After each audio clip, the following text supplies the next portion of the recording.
नमस्कार दोस्तों, आज हम ठोस अवस्था का दूसरा वीडियो शुरू करने जा रहे हैं।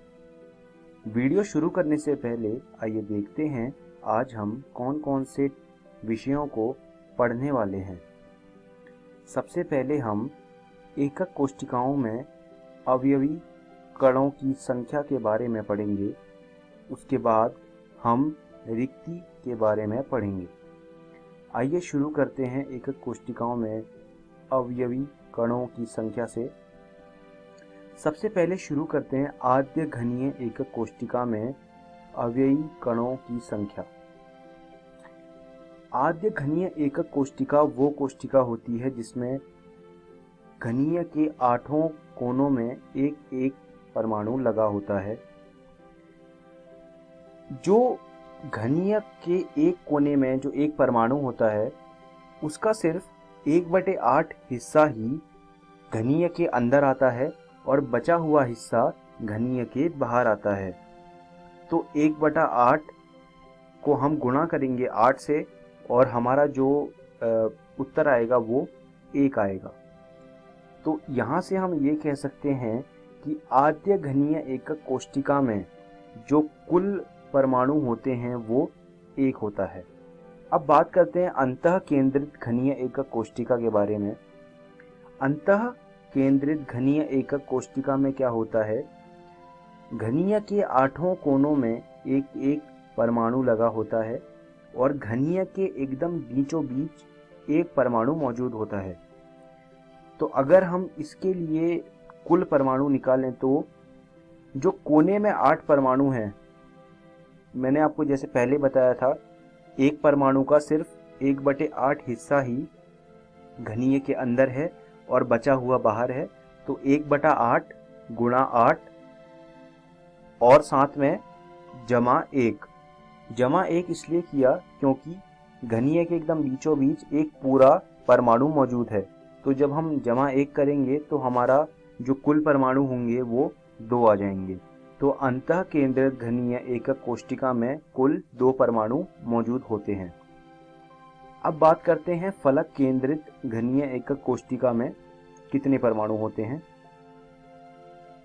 फलक केंद्रित घनीय एकक कोशिका में 8 कोनों में एक एक परमाणु मौजूद होता है और 6 फलक में हर एक फलक में एक एक परमाणु मौजूद होता है। अब यहाँ से अगर हम कुल परमाणु निकालें तो 1/8 गुणा 8 ये कोनों का, जमा 1/2 गुणा 6।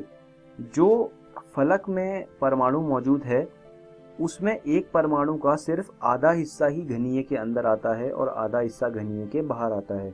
तो इसलिए 1/2 क्योंकि आधा आ रहा है अंदर, गुणा 6 इसलिए क्योंकि कुल वहाँ पर 6 परमाणु मौजूद हैं।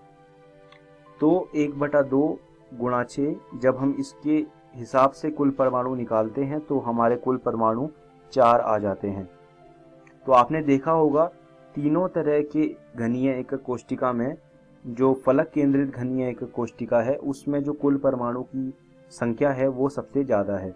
इस बात को आप ध्यान रखिए, ये अक्सर पूछा जाता है इम्तिहानों में। अब बात करते हैं एकक कोशिका में रिक्ति। देखिए, रिक्ति वो स्थान होता है जो खाली होता है। किसी भी एकक कोशिका में कुछ स्थान वो होता है जो परमाणु से भरा होता है, साथ ही साथ कुछ स्थान ऐसे भी होते हैं जो खाली होते हैं। तो खाली स्थानों को हम रिक्ति कहते हैं। अब रिक्ति के 2 प्रकार होते हैं। जो पहला प्रकार होता है उसे कहते हैं चतुष्फलकीय रिक्ति और जो दूसरा प्रकार होता है वो अष्टफलकीय रिक्ति। आइए एक एक करके जानते हैं कि ये क्या होती हैं। चतुष्फलकीय रिक्ति, जैसा कि आप नाम से ही देख पा रहे हैं कि चतुष्फलकीय मतलब 4 परमाणुओं से घिरी हुई। तो चतुष्फलकीय रिक्ति वो रिक्ति होती है जो 4 परमाणु से घिरी होती है। जैसा आप चित्र में देख पा रहे हैं कि 4 परमाणु हैं 4 कोनों में और बीच में जो है एक रिक्ति बन रही है। तो इस तरह की जो रिक्तियां होती हैं इन्हें चतुष्फलकीय रिक्ति कहा जाता है। अब बात करते हैं अष्टफलकीय रिक्ति के बारे में। जब 6 परमाणुओं के बीच में एक खाली स्थान छूट जाता है उसे अष्टफलकीय रिक्ति कहते हैं, या फिर इसे अन्य शब्दों में हम ये भी कह सकते हैं कि यह रिक्ति, अष्टफलकीय रिक्ति, वह रिक्ति होती है जो 6 परमाणुओं से घिरी होती है। चतुष्फलकीय रिक्ति और अष्टफलकीय रिक्ति बहुत ही महत्वपूर्ण चीज़ें हैं इस पूरे अध्याय में, तो आप इन 2 चीज़ों को अच्छे से पढ़ के जाइएगा। अब बात करते हैं रिक्ति की संख्या। तो जैसे चतुष्फलकीय रिक्ति और अष्टफलकीय रिक्तियां होती हैं, तो हम उनकी संख्या भी निकाल सकते हैं। उनकी संख्या निकालने का एक बहुत ही आसान सा तरीका है जो आज मैं आपको बताने जा रहा हूं। चतुष्फलकीय रिक्तियों की संख्या जो है वो एकक कोष्टिका में कुल परमाणु की संख्या की दुगनी होती है। मतलब जैसे किसी एकक कोष्टिका में कुल परमाणु 4 हैं, तो उसमें जो चतुष्फलकीय रिक्तियां होंगी वो 8 होंगी, वो दुगनी हो जाएंगी कुल परमाणु की संख्या के। वहीं अगर बात करें कि अष्टफलकीय रिक्तियां, तो अष्टफलकीय रिक्ति की संख्या एकक कोष्टिका में कुल परमाणु की संख्या के बराबर होती है। हम वही उदाहरण लेते हैं कि एक जो एकक कोष्टिका है उसमें 4 परमाणु हैं कुल, तो उसमें कितनी अष्टफलकीय रिक्तियां होंगी? तो उसमें जो अष्टफलकीय रिक्तियां होंगी वो 4 ही होंगी।